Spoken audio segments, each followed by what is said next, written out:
Notre présence sur les réseaux sociaux, c'est entre autres ça. Est-ce que ça... Oh, je pense que vous voulez... Oui.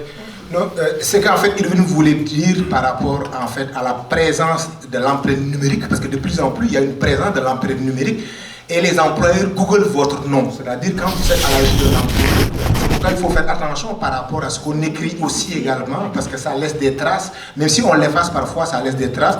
Et je n'ai pas le chiffre en tête parce que je l'avais dans une autre présentation, mais l'importance numérique là, de LinkedIn, elle est fondamentale. Parce que LinkedIn, à la différence de Facebook, ça c'est un réseau social professionnel. Vous avez juste des gens qui sont comme vous, puis qui sont à la recherche ou qui sont en emploi, qui sont là et puis qui échangent des informations, des pratiques. C'est comme si on est dans une communauté de pratiques et que ça permet à un recruteur également, surtout les chasseurs de tête, de regarder votre profil. Mais la différence avec le CV traditionnel, on a une photo, d'où également une belle présence, un bon marketing de soi, une belle image également, qui fait de telle sorte qu'on attire l'attention. Et c'est important d'aller se mettre à jour, par exemple, sur LinkedIn et autres. C'est également le sens peut-être pour lequel il insistait beaucoup là sur l'importance du réseautage virtuel. Merci beaucoup, Martine. Oh. Peut-être, excuse-moi, en fait, juste un petit commentaire par rapport à la question de monsieur. Dans le fond, aujourd'hui, tout ce qui est réseau social devient important parce que dans le CV, on a beaucoup d'interdictions. Qu'est-ce que ça veut dire beaucoup d'interdictions? Ça veut dire que nous, en tant que recruteurs ici au Québec, on n'a pas le droit de demander à la personne d'avoir une photo sur son CV. D'accord? On n'a pas le droit de lui demander d'être à 100% fidèle dans tout ce qu'il écrit dans son CV. Il ne faut jamais mentir, mais on peut mettre certaines informations, bonifier certaines compétences. Donc, on revalorise en fonction du poste. Alors que le LinkedIn, duquel parle Erwin, justement, c'est comme un petit peu votre image socio-professionnelle sur le net. Donc, à ce moment-là, le recruteur est très intéressé par votre profil, il va lire votre CV. Ben oui, mais j'ai envie de mettre une tête à cette personne-là. Donc, il va aller voir. Puis, la première chose qu'on demande sur un LinkedIn, c'est d'avoir une photo professionnelle. Ah ben oui, ben c'est parfait. Là, j'associe un petit peu l'image à ce que j'ai. Puis, je valide aussi l'information qui est dans le CV. Parce que, je vous donne l'exemple d'une personne qui a été ingénieur en génie industriel dans son pays, puis qui postule pour un poste d'agent de communication, par exemple. Rien à voir. Par contre, est-ce que je peux voir des compétences transférables? Ben, c'est certain que non, entre ces deux professions. Par contre, un ingénieur industriel qui postule pour un poste de technicien, je vais aller voir ses compétences, je vais aller les valider, puis me dire, ben oui, il peut éventuellement évoluer au sein de mon entreprise. Donc, le LinkedIn va l'aider à valider le contenu du CV. Voilà. Mais ce que j'entends, c'est que c'est un des outils incontournains de la recherche d'emploi au Québec aujourd'hui. Pas le choix. Donc, voilà, pas le choix. Merci. Martine, oui? Oui, je vais juste compléter ce que tout le monde a déjà dit là-dessus. Aujourd'hui, le recrutement s'en va vraiment vers le virtuel. C'est ce que Erwin essayait d'expliquer encore. Les recruteurs, on n'a pas besoin de lancer des appels à candidature physiques. Donc, on passe vraiment par LinkedIn, entre autres, pour recruter.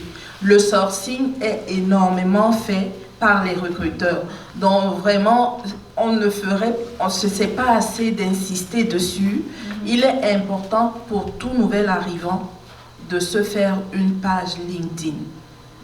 Merci. Beaucoup de personnes sont sourcées là. Vous avez votre page. Si un recruteur veut, par exemple, un gestionnaire de projet, il ne va pas aller... Le premier endroit où il va aller chercher, c'est dans LinkedIn. Il veut un technicien support, il veut un rédacteur technique, n'importe quoi. Même un infirmier, il va aller sur LinkedIn. Donc, c'est important d'être présent là. Merci Martine. Donc ce qu'on entend, c'est que LinkedIn, c'est incontournable et important. À la fois, le recruteur va aller vous chercher. Et moi, j'ai envie d'ajouter quelque chose, c'est que vous pouvez aussi aller chercher le recruteur. Oui. C'est dans les deux sens. C'est vraiment dans les deux sens. C'est interactif. N'hésitez pas. Enfin, moi, je parle aussi en tant que et aussi pour les entreprises. Il faut le voir comme un outil utile pour tout le monde. Merci beaucoup. On a peut-être une dernière question dans la salle. Oui, monsieur? Merci beaucoup. Je suis Brice, merci beaucoup pour la qualité de votre présentation. J'ai beaucoup appris à titre personnel et j'avais juste envie de confirmer 2 ou 3 choses et peut-être apporter une petite contribution. Il y a la dame Nisrine qui a dit qu'il faut faire attention quand on écoute les personnes qui sont autour de nous et qui nous accueillent quand on vient d'arriver. Eh bien moi je suis là, ça fait 3 mois seulement. Et j'ai beaucoup écouté parce que j'aime écouter, j'aime que les gens parlent. Et l'une des personnes avec qui je discutais beaucoup a eu beaucoup de mal ici à trouver un emploi. Cette personne-là a plusieurs fois été sollicitée parce qu'elle a quand même un bon bagage d'un point de vue technique, a été sollicitée dans le cadre d'interviews. Et plusieurs fois, lorsqu'elle partait aux interviews, ça ne se passait pas très bien. Et donc, elle a essayé de vouloir me traumatiser avec ça, entre guillemets. Ici, vraiment, j'ai passé tel nombre d'interviews, ça n'a jamais marché, etc. Et moi, ça me faisait juste rigoler. Et à force de discuter avec la personne, j'ai fini par comprendre qu'en fait, elle était dans son pays une personne qui avait un poste senior. Et dans son pays là-bas, ce n'était pas quelqu'un qui avait la communication facile. Et elle était dans son confort, elle a vécu longtemps dans son confort, dans son pays. Elle arrive ici, il faut aller passer des interviews. Il faut se vendre, même si Nisrine n'aime pas le mot se vendre. Mais il faut vraiment créer quelque chose de positif quand on va à l'interview. Et ça a été sa plus grosse difficulté. Et quand j'ai découvert ça, puisque j'accompagne aussi les gens, je forme un peu les gens dans la communication orale, persuasive, j'ai discuté un peu avec la personne et je lui ai dit, ok, on peut vraiment travailler à améliorer ça. Et devinez quoi, la personne vient de passer une excellente interview concluante dans une société de la place, une institution bancaire, et la personne était super contente. Et je lui ai dit, on n'a pas le même parcours. Déjà, moi, mon objectif, c'est pas forcément d'être employé, parce que je faisais plus ça au pays. Mais vraiment, il y a un aspect fondamental en matière, dans le processus de recherche d'emploi, qui est l'interview. Je pense que c'est le nœud même du processus de recrutement. Parce que lorsqu'on va à l'interview, Nisrine, une fois de plus, vous avez parlé de quelque chose de fondamental, qui est le fait de, et même Doutousso l'a dit, qui est le fait de se faire accepter, le fait de faire une bonne impression. Alors ce qu'il faut savoir, c'est qu'il y a un élément psychologique qui existe qui s'appelle l'effet halo. C'est le principe selon lequel on n'a jamais 2 chances de faire une première bonne impression. Quand on sortira d'ici, il y a des gens qui vont m'adorer, il y en a qui vont me détester. Parce qu'on n'a jamais l'occasion de faire une première bonne impression. Donc, au moment de l'interview, tout ce jour-là, s'il y a quelqu'un dans le panel des personnes qui vous interviewent, qui ne vous sent pas, qui semble quelque chose qui est peut-être louche ou n'est pas vrai, elle va garder ça. Et tout ce que vous allez faire, même si vous êtes recruté et que vous êtes dans l'entreprise, tout ce que vous allez faire pendant votre séjour dans l'entreprise, la personne aura tendance à évaluer ça par rapport à l'impression qu'elle a eue de vous. Et donc, aller toujours chercher la petite bête qui ne marche pas. La personne qui a une bonne impression de vous, ce qu'elle va faire, c'est que même quand vous allez commettre des bêtises, elle va trouver que vous êtes quelqu'un de créatif. Donc, faites attention à votre interview. Merci. Merci pour ce retour d'expérience.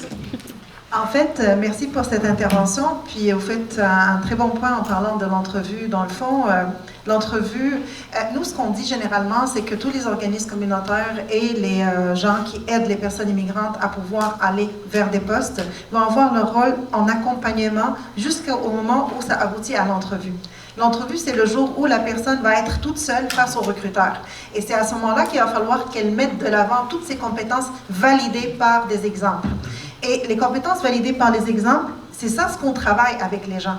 L'entrevue a 3 axes de base pour pouvoir être réussite. À savoir, il va falloir que la personne arrive à séduire son recruteur, le sécuriser, mais surtout le surprendre. Alors, si je suis ici depuis 3 mois et puis que j'ai un discours à travers lequel j'ai déjà fait un ratissage du terrain, puis j'ai compris comment ça fonctionne, peu importe ma première expérience, il va vouloir de vous, parce que vous en savez déjà beaucoup, parce que vous avez sécurisé, et vous l'avez séduit par votre approche et vous l'avez surpris par votre connaissance. Donc, l'entrevue, c'est un lieu où vous allez valider tout votre contenu. Et puis je reviens à ce que tu disais tout à l'heure, Erwin, puis je trouvais ça hyper intéressant, à savoir c'est que on n'est pas né le jour où on est arrivé au Québec. Le Québec fait partie d'un début d'une nouvelle vie, d'une conclusion d'un parcours et d'un redépart par rapport à autre chose. Par contre, tout ce qu'on avait chez nous, tout ce qu'on avait de richesse, culturelle, intellectuelle, formationnelle, il va falloir qu'on puisse le mettre en avant, mais avec les mots d'ici. Je dis souvent à mes participants, il faut traduire du français en français. Et ils me regardent en me disant, mais c'est quoi ce français en français? Ben, on ne parle pas tous le même français. On sait très très bien qu'il y a une terminologie qui s'utilise chez nous, qui n'est pas du tout utilisée ici. On vient de pays où c'est une culture de formation. Plus on va loin dans nos formations, plus on est compétent selon certaines instances, certaines personnes. Par contre, quand on parle d'ici, en tant que tel, ici, le diplôme, tu as beau avoir un postdoc, si tu n'es pas compétent professionnellement avec une expérience validée, ça ne sert absolument à rien. Voilà. Merci beaucoup pour l'intervention. Brice a parlé tout à l'heure de l'effet domino, de l'effet halo. Moi, je vais parler plus de l'effet domino, éviter l'effet démoniaque du défaitisme. Parce que les gens négatifs, il faut les écouter, il ne faut pas les entendre. Parce que celui qui a une expérience négative, il a parlé, c'est quelqu'un peut-être qui a vécu une expérience négative, qui est arrivé peut-être ou qui n'est pas arrivé au bon moment, au bon endroit, qui a eu des difficultés. Cette personne ne va que traduire ce qu'il a vécu. Par contre, vous êtes des personnes avec des parcours différents, avec des motivations différentes, avec également des intentions différentes. Et c'est là où également je vais terminer, on est dans un bon moment, comme je l'ai dit, où pratiquement l'emploi est au rendez-vous et vous êtes sur la bonne voie. Le simple fait d'être là aujourd'hui prouve véritablement que vous comprenez un peu le réseau, comment ça fonctionne également. Donc, c'est important également de suivre les étapes, de vous faire un réseau de contacts également et de se dire que nous tous qui sommes autour de cette table-là, nous sommes passés par le même processus également. Et que moi, il y a de cela, je suis quelqu'un, ça fait 15 hivers que je suis là. J'étais en France pendant 5 ans, je suis d'origine sénégalaise également. Si on m'avait dit il y a cela 15 ou 14 là, que c'est quelqu'un qui va publier 2 livres en même temps sur la question de l'intégration, qui va intervenir dessus, jamais je l'aurais cru également. Pourtant, je sais que c'est possible également parce que mon expérience française que j'ai amenée, parce qu'il y a la conception française descartienne, je pense, donc je l'adapte à la question aussi du pragmatisme également, et du Sud, et puis j'essaie de valoriser ça. Je n'oublie pas ça, ça fait partie de mon bagage parce que j'ai été formé sur la base aussi de la valorisation du diplôme. Mais je comprends aussi que c'est la réalité du terrain et l'argumentaire également que je vais développer tout. Donc tout est possible. Puis encore une fois, c'est moi qui vous encourage par rapport à ça et puis qui vous félicite également pour votre présence. Et puis bonne chance dans vos démarches également. Merci. Est-ce que Marty, il me semblait, petite intervention de Marty, des questions. Est-ce qu'on a encore le temps pour des questions, Marty Rose? On a 5 minutes pour des questions. Alors Marty préfère qu'on prenne les questions. On va les répartir dans la salle. Merci pour votre interaction. Bien moi en fait c'est pas une question, c'est beaucoup plus pour ajouter un commentaire. Je vous remercie d'ailleurs pour toutes ces explications, c'était très utile. Moi je suis déjà en poste, mais effectivement c'était beaucoup plus pour ajouter une petite touche. Lorsqu'on fait des recherches d'emploi, je pense qu'on s'investit, on a des emplois, en tout cas il y a des opportunités qui nous intéressent plus que d'autres. Donc on va envoyer nos CV à des entreprises, mais il va toujours y avoir un emploi, on se dit oh, j'aimerais vraiment avoir celui-ci.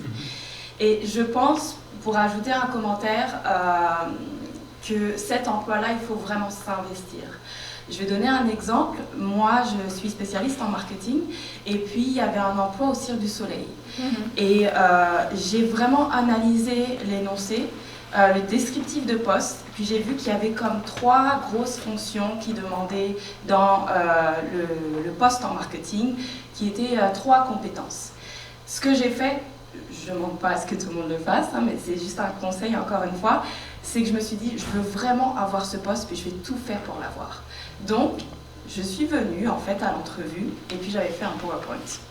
Alors j'ai fait un PowerPoint où là, j'ai vraiment mis en avant les 3 compétences qu'ils demandaient en mettant des exemples qui étaient pertinents, où je savais que d'une part, ça montrait que j'étais préparée, puis d'autre part, que j'étais faite pour le poste.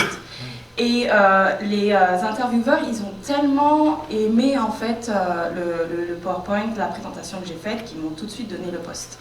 Ce que je veux dire, ça ne veut pas dire qu'il faut faire des PowerPoint à chaque fois qu'il y a des postes qui vous intéressent, mais juste, parce qu'il y en a beaucoup peut-être, mais juste basez-vous sur les 3 mots-clés ou les 3 compétences qu'ils vous demandent et investissez dessus avec des exemples pertinents. Travaillez en fait sur cet énoncé, sur ce descriptif, de façon à ce que vous puissiez contrecarrer en fait les questions, que vous puissiez directement être préparé.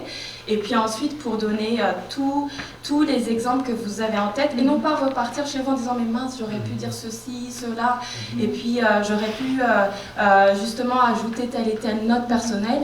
Non, vous êtes préparé et l'intervieweur, il va le comprendre, il va le percevoir, et puis ça va vous donner plus de chance en fait. Merci beaucoup. Dernière question. Bonjour. En fait, moi j'ai une toute petite question. Je voulais savoir quelle est la différence majeure entre la demande d'évaluation comparative des diplômes auprès du MIFI et la reconnaissance des acquis. En tant que nouvel arrivant, est-ce qu'il faut demander les deux ou un seul suffit? L'évaluation comparative des études effectuées hors Québec, qui est présentée au MIFI, Ministère de l'Immigration et de Francisation et d'Inclusion, est une évaluation qui est pour vous mettre sur ce qu'on appelle un repère québécois d'études. Elle n'a pas de valeur académique, d'accord? Par contre, quand on parle de reconnaissance des acquis et des compétences, ça se fait à l'intérieur d'un processus. Le processus peut être fait soit au niveau professionnel, soit au niveau collégial. Il y a peu d'universités qui le font. Par contre, si vous allez reprendre des études, ça peut être une université qui va évaluer votre diplôme et à ce moment-là, ça va être ce qu'on appelle une équivalence d'études et ce n'est plus une évaluation comparative des études effectuées hors Québec. Elle a bien répondu à la question, donc il n'y a rien à dire là-dessus. Bravo à tous. Une toute petite dernière question, toute petite, et puis Mathieu Rose qui va. Je ne sais pas comment on est. Ça va, Alex? Ça va? C'est super. Alors, comment ça va pour vous? It's okay. Parce que du coup, vous avez l'air vraiment de susciter beaucoup de questions. Bonjour, je m'appelle Kirill. Il y a une question pour l'évaluation première ou secondaire offre. Par exemple, dans Montréal, il y a beaucoup de travail. Et de temps en temps, il y a quelques offres pour travail, mais ça dépend de la personne. Commencer avec quelques downshifting ou peut-être attendre quelques fois ou attendre quelques temps, améliorer par exemple la langue et après commencer.